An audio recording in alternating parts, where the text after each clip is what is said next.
사도행전 9장 36절부터 42절까지. 사도행전 9장 36절부터 42절까지.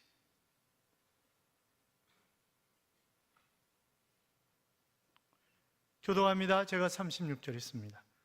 요빠에 다비데라는 여제자가 있으니 그 이름을 번역하면 도르가라. 선행과 구제하는 일이 심히 많더니 그때 병들어 죽음에 시체를 씻어 타락한. 루다가 요빠에서 가까운지라 제자들이 베드로가 거기 있음을 듣고 두 사람을 보내어 지체 말고 와달라고 간청하여 베드로가 일어나 그들에게 와서 이름에 그들이 다락방에 올라가니 모든 과부가 베드로 곁에 서서 울며 도르가가 그들과 함께 있을 때 지은 속옷과 옷을 다 내보. 베드로가 사람을 다 내보내고 무릎을 꿇고 기도하고 돌이켜 시체를 향하여 이르되 다비다야 일어나라 하니 그가 눈을 떠 베드로를 보고 일어나 앉은지라. 베드로가 손을 내밀고 성도들과 과부들을 불러들여 그가 살아난 것을 같이요 온 요파 사람이 알고 많은 사람이 주를 믿더라. 아멘. 교회 다방면에 이렇게 일하시는 분들이 많아서 참 너무 감사해요. 왜냐하면 이제 여러 가지로 재능 기부들을 하시고 또 이제 폐기물이 굉장히 많잖아요. 근데 폐기물이 옛날에는 중구에서 폐기물을 사갔는데 요새는 안 사가니까 폐기물 치우는 값이 얼마나 많이 올랐는지 서너 배 튀었어요. 이게 서너 배 튀었는데 김배현 집사님 남편이 이 폐기물 철거 업체를 하세요. 그래가지고 저는 1톤 트럭에 그렇게 많이 실는 거 처음 봤어요. 얼마나 그쵸? 그날 진짜 많이 실으시더라고. 그러니까 이제 그 싫고 뭐 아내를 사랑하니까 그러는 거지. 아내를 사랑하니까 그냥 싫고 토요일 날도 마찬가지고 그리고 본인들이 싫은 거는 비전센터에서 그냥 몇 시간 있다 간 거 그거 뭐 비전센터 비라나 이러고 그리고 외부 업체 들어온 것만 돈을 받으셨어요. 그것도 안 받으신다 그래서 그러면 안 된다. 그럼 우리가 일을 그 다음부터 부탁을 못 하니까 그거는 아닌 거죠. 그래서 하여튼 여러 가지로 감사해요. 같이 인사할까요? 주의 이름으로 잘 될 것입니다.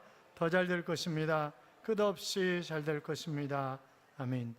예배 자리에 함께 하신 여러분, 이 한 주간도 하나님이 여러분과 동행하심으로 잘 되는 행복한 한 주간의 삶이 될 줄로 믿습니다. 우리가 지금 사도행전을 쭉 봐가고 있어요. 그런데 1장부터 12장까지는 물론 8장 중반부 이후부터 9장 중반부까지는 이제 다른 얘기를 하고 있지만 베드로를 중심으로 한 그런 이야기가 나와 있습니다.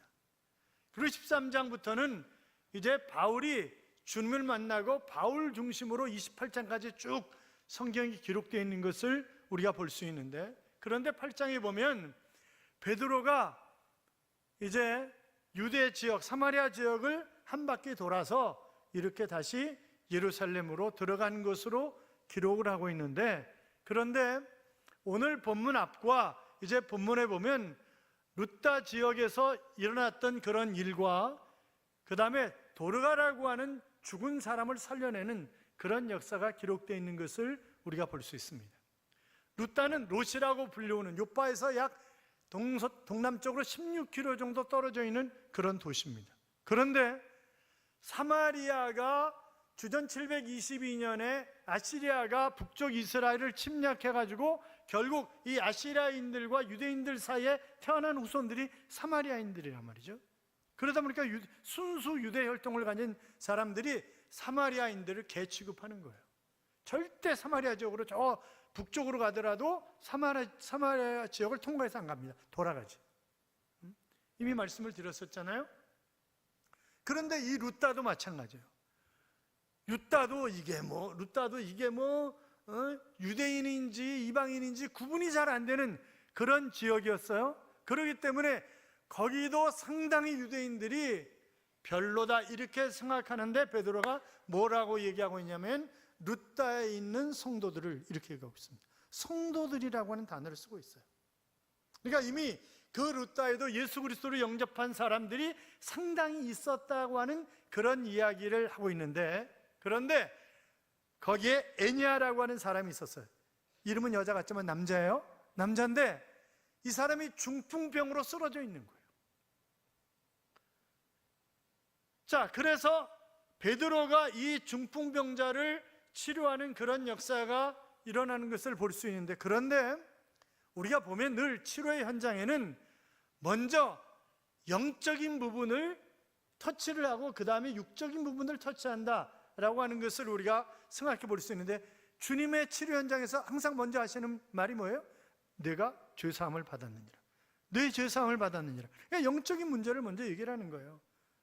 요한 3서 2절에 내 영혼이 잘된 같이 내가 범사에 잘되고, 그런 말씀이 있는 것처럼 먼저 영혼의 문제가, 그러니까 내가 어떤 질병이 있거나 어려운 문제가 있거나 잘 해결되지 않거나 그러면 하나님과 나 사이에 막힌 장벽이 없는가, 내가 회개할 것이 없는가, 그런 것을 먼저 깊이 생각해 보아야 한다고 하는 것입니다. 그래서 영적인 문제가 해결되고 나서 그 다음에 육적인 문제가 해결되는 거예요. 그러니까 하나님, 제가 하나님과의 관계에서 이런 문제가 제가 잘못했습니다. 그러니까 저를 용서하시고 만나주시고, 그리고 하나님의 자녀다운 삶을 살아가게 해달라. 그리고 간곡하게 기도를 하면 그 다음에 하나님이 우리의 몸에도 손을 대기 시작한다고요. 그러니까 항상 먼저 뭐 해야 된다? 하나님과 나 사이의 관계를 되돌아봐야 된다. 그런데 베드로가 이런 얘기를 합니다. 34절에 보면 베드로가 가로되 에니야야, 예수 그리스도께서 너를 낫게 하시니 일어나 내 자리를 정돈하라. 그랬어요. 자, 여기서 중요한 사실을 얘기하고 있습니다. 치료는 누가 한다? 베드로가 한 게 아니라는 거예요. 치료는 예수 그리스도가, 주님이 하신다 하는 그런 얘기를 하고 있습니다. 신유의 은사를 받은 사람이, 목회자가 기도해서 나았다고 할지라도 그것은 뭐예요? 주님이 하신 일이지. 그렇잖아요. 거기에는 쌍방의 믿음이 동반돼야 하고 주님이 하신 일이지, 그것이 목사가 치료했거나 신유의 은사를 받은 사람이 치유하는 것은 결단코 아니다 라고 하는 것입니다.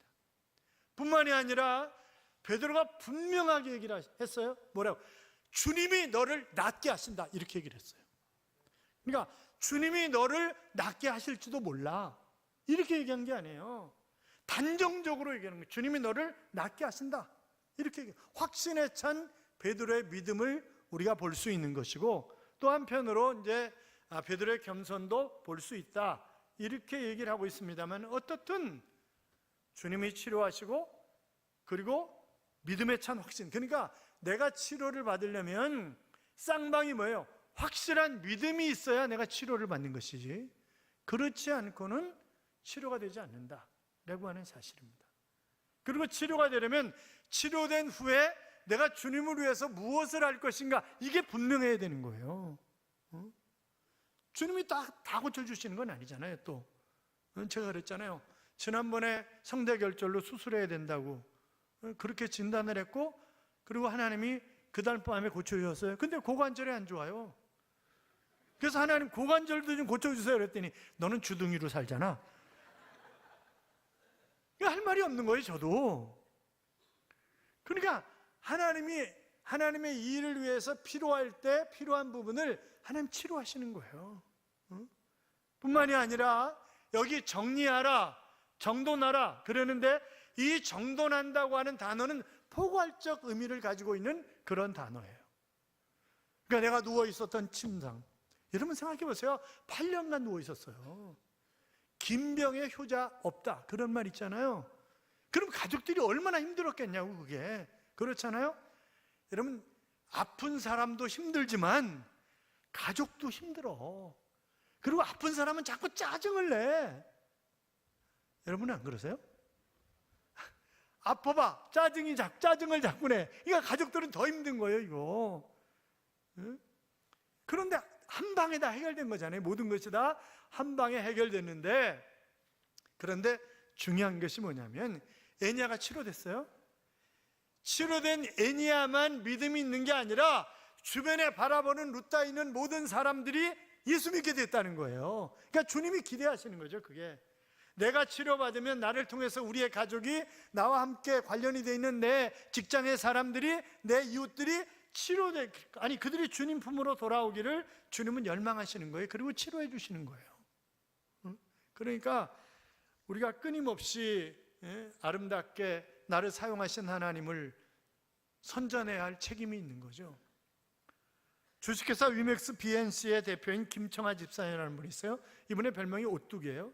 그러니까 오뚜기라는 얘기는 결국 넘어진 적이 많았다는 얘기죠. 그래 넘어졌지만 또 일어나고 넘어졌지만 또 일어나고, 이제 그게 오뚜기잖아요. 이 양반이 어렸을 때 그 아버님이 돌아가신 거예요. 그러니까 자기가 학교 진학을 못하는 거지 이게. 왜냐하면 가족들을 먹여 살려야 되고 또 동생들 공부도 시켜야 되고 이러니까 어떻게 할 수가 없는 거예요.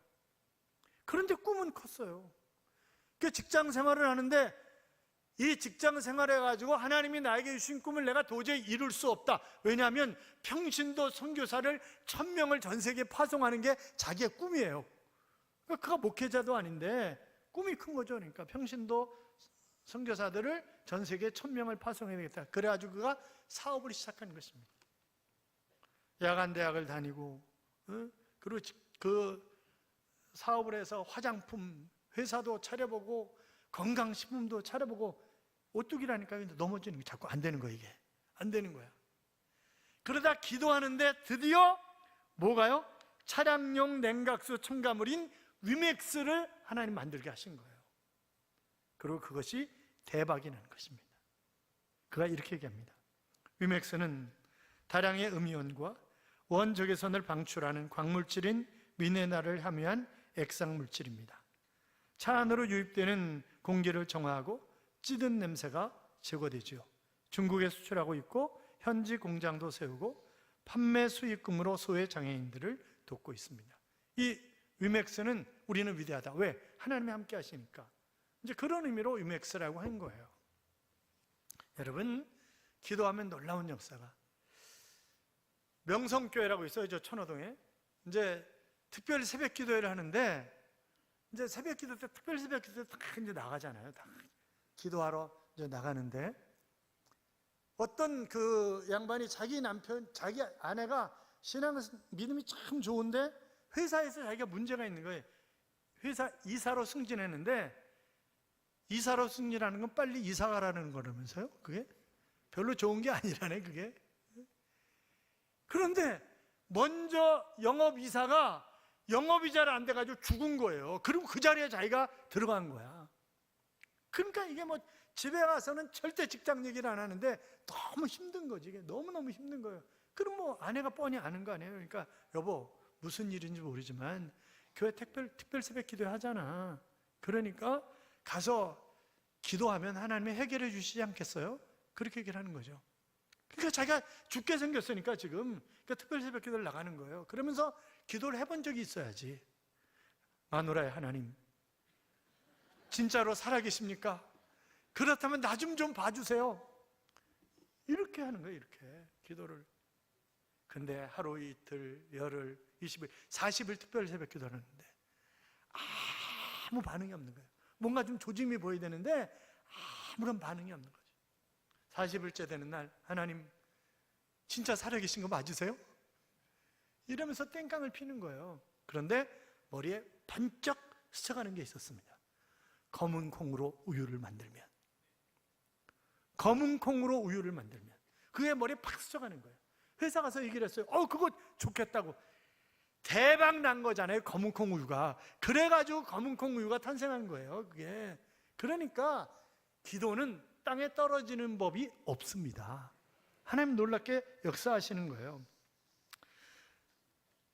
자, 보면 오늘 본문은 이 도르가라고 하는 그런 여인이 나와요. 그 뜻은 아름다운 눈을 가진 양, 사슴, 이제 그런 의미인데, 다비다라고 부르는 거죠. 도르가는 아람어이고 다비다는 헬라어입니다. 도르가의 위대성은 도움을 받은 사람을 도와준다. 이 사람 과부예요. 부자가 아니에요. 그런데 과부는 성경에서 불쌍히 여김을 받는 대표적인 그런 인물들이 과부예요. 그래서 성경에 보면 너는 과부나 고아를 해롭게 하지 말라.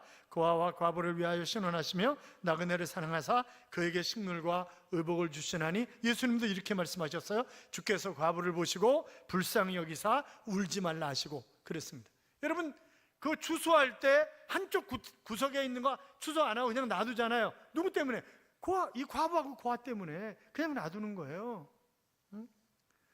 자, 그런데 자기가 지금 구제받아야 될 사람인데 그런데 다른 사람을 돕는 일을 하는 거예요. 지금 남의 심정을 알아주는 그런 사람. 도르가 죽었을 때 마을 사람들이 다 모였습니다. 마을 과부들이 다 모인 거예요. 거기는 과부가 많은 동네였나 봐. 과부들이 다 모였어요. 그러더니 뭐라 그러냐면 모든 과부가 베드로 곁에 서서 울며 도르가가 저희와 함께 있을 때 지은 속옷과 겉옷을 다 내어 보이거늘 그랬습니다. 그러니까 뭐예요? 지금 과부들이 다 도르가에게 도움을 받지 않은 사람이 없었다는 거예요. 다 속옷 겉옷 만들어 가지고 다 나눠주고 그런 일을 이 사람이 한 거예요. 그러니까 과부의 마음을 과부가 안다고 도르가는 과부들을 특별히 사랑했습니다.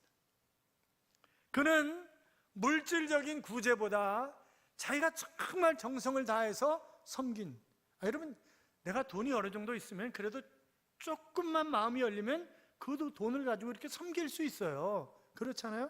그런데 내가 뜨개질 해가지고 그 겉옷을 만들고 속옷을 만들고 한두 사람이 아니잖아요. 지금 이게 그게 쉬운 일이 아니죠. 쉬운 일이 아니니까 정말 지극정성으로 섬기는 마음이 그에게 있었기 때문에 가능한 일이었다. 뿐만이 아니라 대가를 바라는 게 아니잖아요.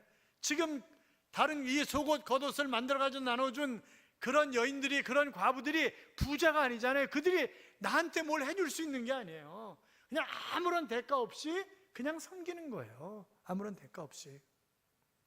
우리 그런 얘기 있잖아요. 정승집 괴가 죽으면 문전성시를 이루지만 정승이 죽으면 파리 한 마리도 안 보인다. 그런 말이 있잖아요. 그러니까 나한테 이득이 돼야지.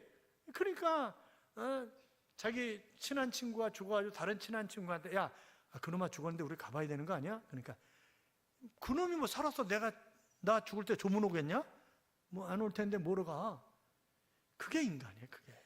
그게 인간이라. 주님은 이렇게 말씀하셨습니다. 마태복음 6장 1절 이하에서 사람에게 보이려고 그들 앞에서 너희 의를 행치 않도록 주의하라. 그렇지 않으면 하늘에 계신 너희 아버지께 상을 얻지 못하느니라. 그랬습니다. 사랑하는 여러분, 우리는 오른손이 하는 것 왼손이 모르게 해야 합니다. 아름답게 섬기는 거예요. 그냥 최선을 다해서. 뿐만이 아니라 가지고 있는 것 가지고, 내가 가지고 있는 것 가지고 섬기는 거예요. 자, 모세에게 하나님이 뭐라 그러셨어요? 내 손에 든 것이 무엇이냐? 그렇게 물으셨죠. 네가 가지고 있는 게 뭐냐? 그랬더니 지팡이입니다. 그 지팡이를 가지고 14가지 기적을 행하도록 하시는 거잖아요. 보면 그렇잖아요. 과부가 이제 아들을 노예로 팔려고 하는, 그는 어쩔 수 없는 상황에 이르렀다고 하는 그런 이야기를 엘리사가 들으면서 뭐라고 그래요? 가지고 있는 것이 뭐냐고. 그러니까 기름이라고.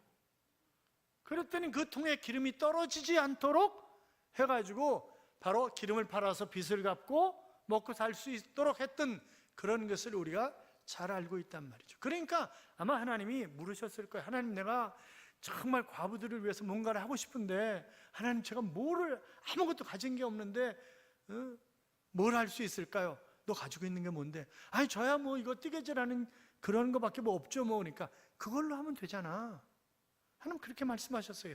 그걸로 하면 되잖아.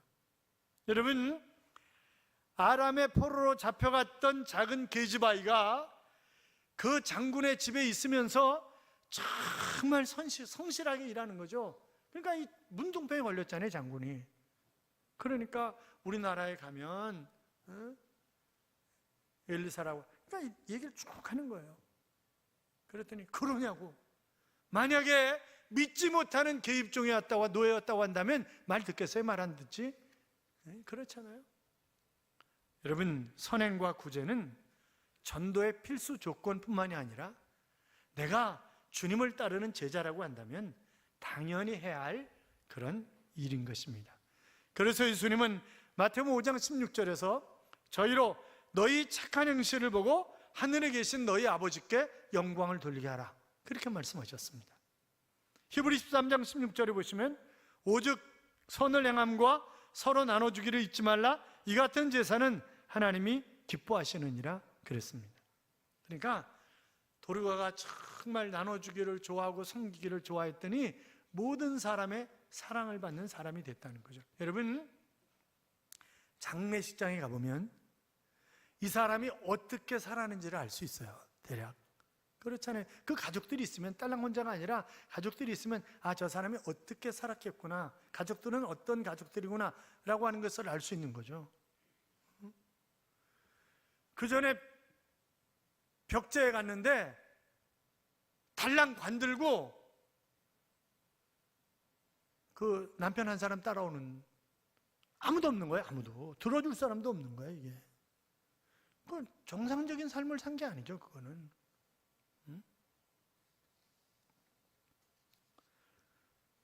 자, 이 베드로가 사람들을 다 내보내고 무릎을 꿇고 기도했더니, 그리고 시체를 향해서 다비아야 일어나라 그랬더니 탁 일어나서 앉은 거예요. 할렐루야. 그런 역사는 지금도 얼마든지 일어나고 있는 줄로 믿습니다. 아니, 우리도 보면 금요기도회 때도 그렇고 하나님 놀랍게 역사를 하시잖아요. 하나님이 역사하시잖아요. 그러니까 도르가가 살아남으로 말미암아 그 전에도 정말 열심히 일해서 많은 사람들을 하나님 품으로 돌아오게 했지만 죽었다 살아나는데 얼마나 많아요. 그러니까 거기 있는 과부들이 전부 다 주님 품으로 돌아오게 된 거잖아요. 그렇잖아요. 그런 역사가 일어나는 거예요. 나사로도 죽었다가 살아났을 때 얼마나 주님을 자랑하고 다녔을까요? 주님이 날 살리셨다고. 그것도 나흘씩이나 돼가지고 썩어가지고 냄새가 나는데, 그런데 나를 살려주셨다고 그러고 다니지 않았겠어요? 그렇잖아요. 그러니까 여러분, 하나님이 나에게 어떤 은혜를 베푸시고 나를 치료하시고 문제를 해결해 주시고 그러면 자랑하는 거예요. 주님이 나를 이렇게 해주셨다고. 그리고 자랑하는 거예요. 누가복음 6장 38절에 보시면, 주라 그리하면 너에게 줄 것이니 곧 후유되어 누르고 흔들어 넘치도록 하여 너에게 안겨주리라 그랬습니다.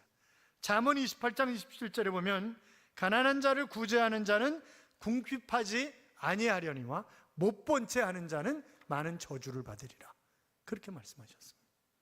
그러니까 안 한다고 해서 벌이 없는 게 아니에요. 안 하면요 많은 저주를 받는다니까. 그러니까 우리가 여러분, 구제와 선행은 천국을 준비하는 일이지만, 그러나 이 땅에서도 하나님께서 보상을 해주십니다. 특별히 자녀들이 잘 되는 형통의 복을 받습니다. 지금은 다 원로 목사님들이 되셨습니다만, 광림교회 김선도 목사님, 금난교회 김홍도 목사님, 임마누엘교회 김국도 목사님, 그리고 LA의 뉴조이교회 김건도 목사님, 다 형제들이죠. 근데 형제들이 다 그렇게 잘 됐어요.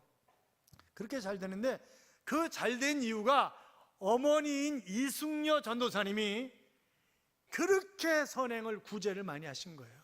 그렇게 선행을 구제를. 그래서 그 어머니 때문에 자녀들이 잘 됐다라고 하는 이야기는 한국교회가 다 알고 있는 얘기예요. 또 암 전문가인 원종수 박사를 여러분 아시잖아요.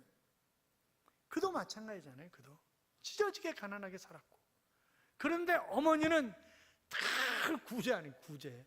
지나가다가 그 자리에 있으면 데리고 집으로 들어와. 종수야, 네가 좀 닦아드려라. 그리고 옷도 그러니까 자기 먹을 밥, 옷 다 뺏기니까, 아이고, 제발 어머니 좀 그러지 말라고.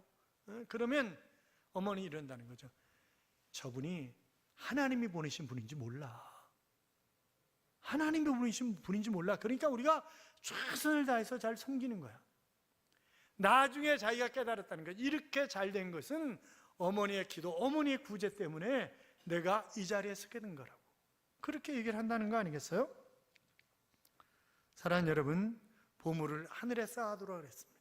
그 보물은 물론 물질적인 보물도 있지만 기도도 보물일 수 있고, 내가 가지고 있는 재능도 보물일 수 있고, 보물은 여러 가지잖아요. 그래서 그곳은 동록이나 좀이나 이런 것들이 쓰지 못한다, 이제 그렇게 말씀하셨는데, 사랑하는 여러분, 아름다운 눈을 가진 사슴이라고 하는 이름의 뜻을 가진 도르가처럼 우리가 자신의 불행 속에서도 남의 불행을 보는 그런 아름다운 눈을 가지고 섬기는 그런 삶을 살아갈 때, 그래서 선한 일을 행하는 자는 생명의 부활로, 악한 일을 행한 자는 심판의 부활로 나오리라, 그렇게 말씀하셨습니다. 사랑하는 성도 여러분, 하나님께서 나에게 허락하신 달란트를 가지고 아름답게 섬기는 삶을, 그러니까 내가 앞서 말씀드렸지만 문제가 잘 안 풀리면 하나님과 나 사이의 관계를 잘 살펴서 회개하고 기도함으로 내 문제가 해결되고 치료함을 받고, 또 내가 열심히 아름답게 구제하고 섬겨서 나와 내 후손들이 정말 잘 되는 그런 복이 넘치는 삶을 살아가는 귀한 하나님의 자녀들이 되시기를 주님의 이름으로 축원합니다. 여러분, 지금 우리가 이제 총회주일원금은 세례교인 분담금이라고 그랬어요. 그래서 세례교인들은 10,000원 이상 내야 되는 거예요. 돈 얘기하니까 또 얼굴이 까매지시네. 그거는 여러분이 안 내면 교회가 여러분한테 돈을 구워줘서 그걸 내야 되는 거예요, 총회에다가. 그러면 사실상 한국교회는요, 작년 100명 이하가 90% 이상이에요. 50% 정도는 교인 20명도 안 모이는 거예요. 그러면 그 사람들이 뭘 할 수 있겠어요? 아무것도 못 하는 거예요. 먹고 살기도 힘든데 아무것도 못 하는 거지.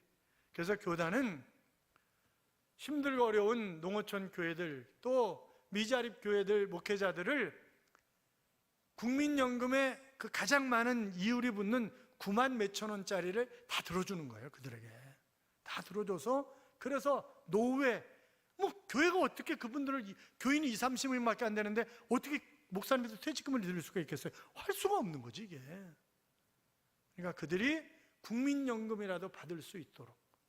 그러니까 저희가 이제 은퇴하신 목사님들 교회에서 이제 1년에 한 번씩 이렇게 모셔서 식사 차려드리고, 그리고 봉투 처음 만들어가지고 10만 원씩 다 드리고 그래요. 그런데 그 10만 원 때문에 울산에서도 오고 목포에서도 오세요.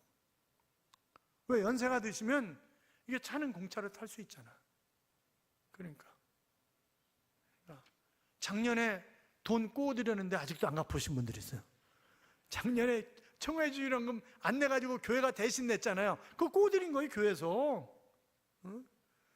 그러니까 구제한다, 그러면 나와 내 후손들이 잘 된다 라고 하는 사실을 기억하시고 그걸 꼭 내셔야 돼요. 아셨죠? 이런 찬양이 있죠. 날 기도하게 하시려고 내 삶의 평온함을 잠시 멈추셨다면, 오 주님, 감사함으로 주께 엎드립니다. 기도하게 하시려고 내 삶에 거센 폭풍을 허락하셨다면, 오 주님, 감사함으로 주께 엎드립니다. 어떤 것도 의심하지 않고 주만 바라보면서 나를 향한 주님의 손길 나에게 닿기를 원합니다. 오 하나님, 성령이여 내 마음 어루만지소서. 나의 눈물이 떨어진 이 자리에 나 엎드리오니라고 하는 그런 찬양입니다. 사랑하는 여러분, 어떤 일이 터지면, 터지기 전에 기도해야 되는 거예요. 터져서라도 기도해야죠. 그러면 그 하나님이 나를 기도하게 하신 것이구나 라고 하는 것을 깨닫게 하시고 문제를, 시온의 대로를 열어주셔서 문제가 해결되게 하시는 것입니다. 기도로 승리하는 삶을 살아가시기를 주님의 이름으로 축복합니다. 축복합니다.